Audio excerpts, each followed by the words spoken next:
our focus is more financial planning, asset management, and to that end, the gold standard for financial planning is what's known as a CFP designation, a Certified Financial Planner. End up knocking that over.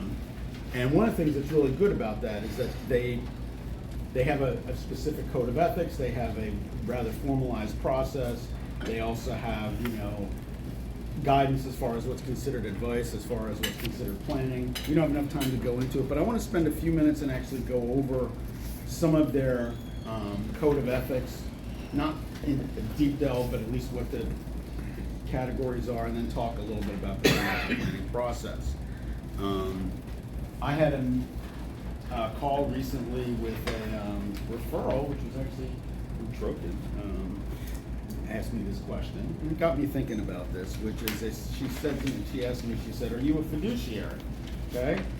And I said, well, actually, yes, and CFPs are actually required to be a fiduciary.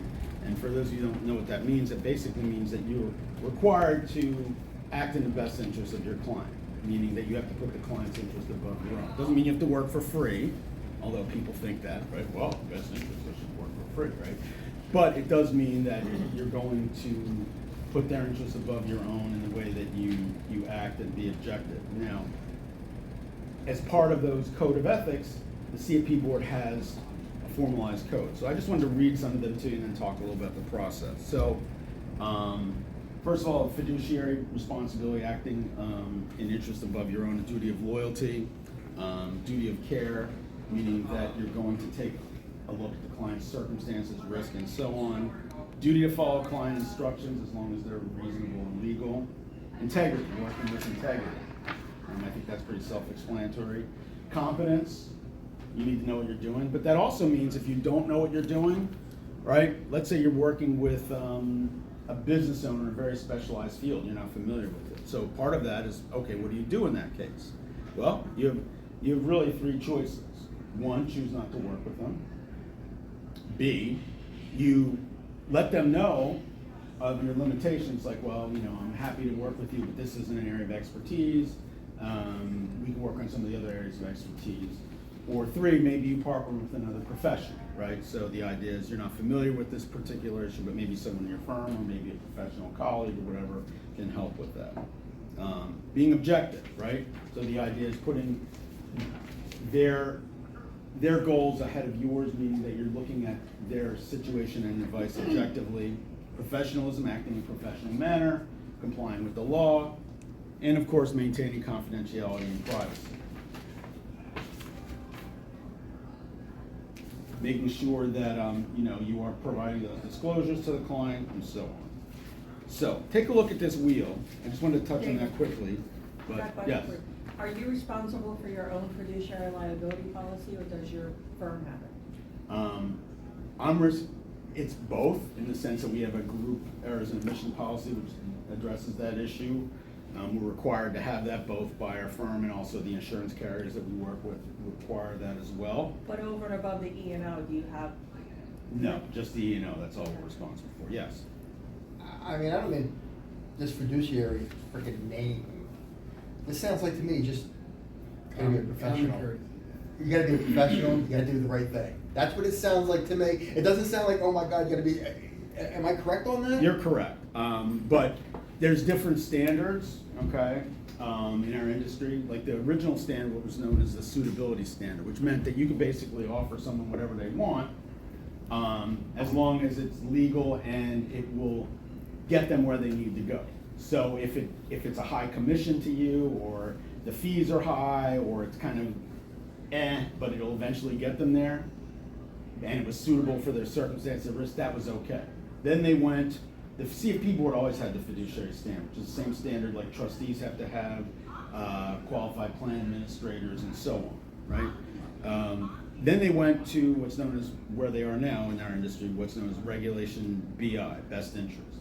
And the idea is that it's in between those two standards. So it has to be in the client's best interest and it has to be appropriate for them, but it's still below what's known as that fiduciary standard. It's kind of like a gray area, but the idea is that from the CFP standpoint, you're supposed to be doing the right thing always. So they're just trying to formalize that.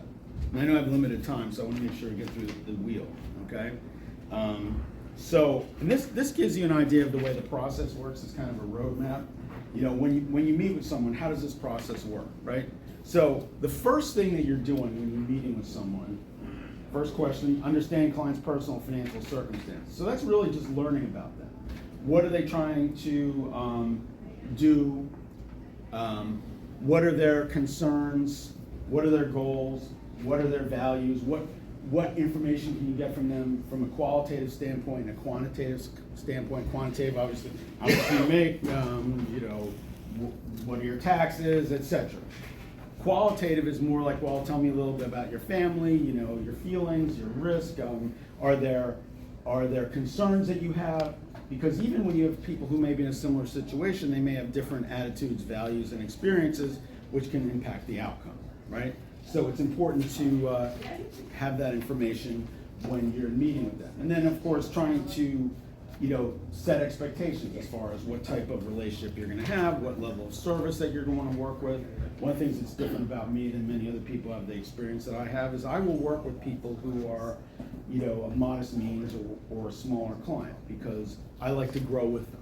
And my belief is that if they have the potential, I'm willing to have a conversation. Can we help them? I don't know, right? But we'll have that conversation. So the idea is managing expectations. Are they going to get everything that $1 million client's going to get as far as the level of services? No. But that's okay, right? Because otherwise they'd be priced out of working with someone. So I think it's a mitzvah to be able to do that kind of thing, right? So once you kind of get an idea of their situation, identifying their goals. What are you trying to accomplish, right? I want to send my kids to an Ivy League school. Okay, great. Are you going to pay for all of it? Well, maybe part of it. I want to retire, what age? So the idea is figuring out what's important to you, what those goals are, but also prioritizing them from a hierarchy and a timeline, right? Because even if something's less important, if it's more immediate, it still may need to be addressed sooner, right? Next, analyzing the client's current course of action and potential alternative course of actions. What does that mean? Basically, where are you now? What are you doing towards the things that are important? Are you doing something? Are you doing nothing? Where is the money being invested? Do you have insurance or not, or whatever? And what options do you have as an alternative, right? So start brainstorming different options. And one of the things that we'll often do in our projections is sort of have a side-by-side, say, okay, based on what you're doing now, this is what it looks like, but if you made the changes we recommend, it might look like this, right?